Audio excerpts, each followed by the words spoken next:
இப்ப என் ரீல்ல முக்காவாசி ஃபீட்ல வந்து இது வாங்குங்க உங்களுக்கு வந்து லக் அடிக்கும், இது வாங்குங்க உங்களுக்கு வந்து நம்பர் அடிக்கும், இது வாங்குங்க உங்களுக்கு வந்து அது அடிக்கும், இது அடிக்கும். நான் ஒண்ணே ஒண்ணு தான் உங்களெல்லாம் கேட்கிறேன். இதெல்லாம் சிந்திச்சு செயல்படுறீங்களா இல்ல பயந்துகிட்டு செயல்படுறீங்களான்னு எனக்கு தெரியல.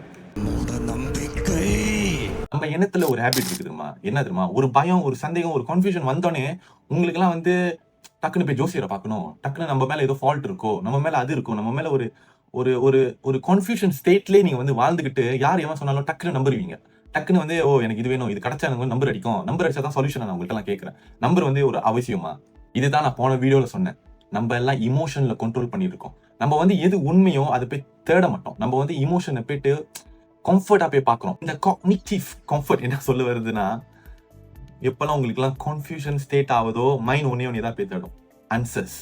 உங்க ப்ராப்ளம்க்கு ஒரே ஒரு ஆன்சர் தான் இருக்கு. இந்த ஆன்சர் லாஜிக்கா இருக்கா இல்லையா, என்னோட ஃபியூச்சருக்கு வந்து இது பயன்படுமா இல்லையா, எதுவுமே யோசிக்கிறது இல்ல. உங்களுக்கு தேவை ஆன்சர்ஸ். நீங்க இமோஷனா எடுக்கிற ஆன்சர்ஸ் கூட சில நேரத்துல முடியும். அதனால நான் என்ன சொல்ல வந்தேன்னா, இந்த சாமியாரு இந்த இதெல்லாம் வந்து நான் பொய்ன்னு சொல்ல வரல. அது அவங்கவங்க பெர்ஸ்பெக்டிவ், அவங்கவங்க பிலீஃப்.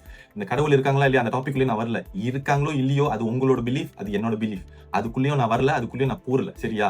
ஆனா உங்களோட பிலீஃப், உங்களோட ட்ரஸ்ட் இருக்குல்ல. இப்ப லெட்ஸ் சே நீங்க வந்து கடவுளை நம்புறீங்கன்னா உங்க எஃபர்ட் மேல நம்பிக்கை போடுங்க. அது நீங்க செய்யறது, நீங்க கண்ட்ரோல் பண்றது.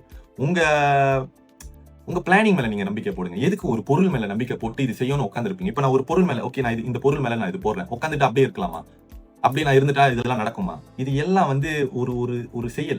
உங்களுக்கு நல்ல நேரம், உங்களுக்கு கெட்ட நேரம் அதெல்லாம் அமையுது. இருக்குன்னா அது இருக்கு, இல்லன்னா அது இல்ல.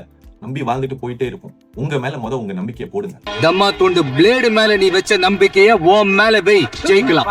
Instead of you believing in something which is not like உங்களுக்கு assurance கொடுக்குமா இல்லையா, உங்க இமோஷன்ஸ் நீங்க satisfy தான் பண்றீங்க தவிர்த்து you are not satisfying yourself. You are just cheating yourself. எப்படி தெரியுமா இதெல்லாம் மார்க்கெட் பண்றாங்க?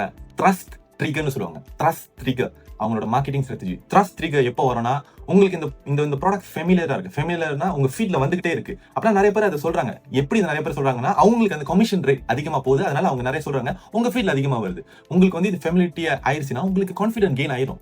ஓ இது நான் வாங்கினா நடக்கும் போல, நிறைய பேர் சொல்றாங்க போல. அவங்களுக்கு அது ரேட்ங்க, அவங்களுக்கு அது கமிஷன் போகுது. நீங்க ஃபெமிலியரும் கான்ஃபிடன்ட் வச்சு உங்க ஒரு ப்ராடக்ட் போய் அஷூரன்ஸ் நீங்க வாங்காதீங்க. முதல்ல அது யோசிங்க, லாஜிக்கா இருக்கான்னு பாருங்க. முதல்ல லாஜிக் தான் பெருசு இமோஷன்ஸோட. இமோஷன்ஸ் எப்பயுமே நீங்க வந்து ஓவர் கம் பண்ணுங்க, அது கண்ட்ரோலா வச்சுக்கோங்க. தெரிஞ்சிக்க புரிஞ்சிக்க, கரெக்டா இருந்தா புரட்டா கரெக்டா.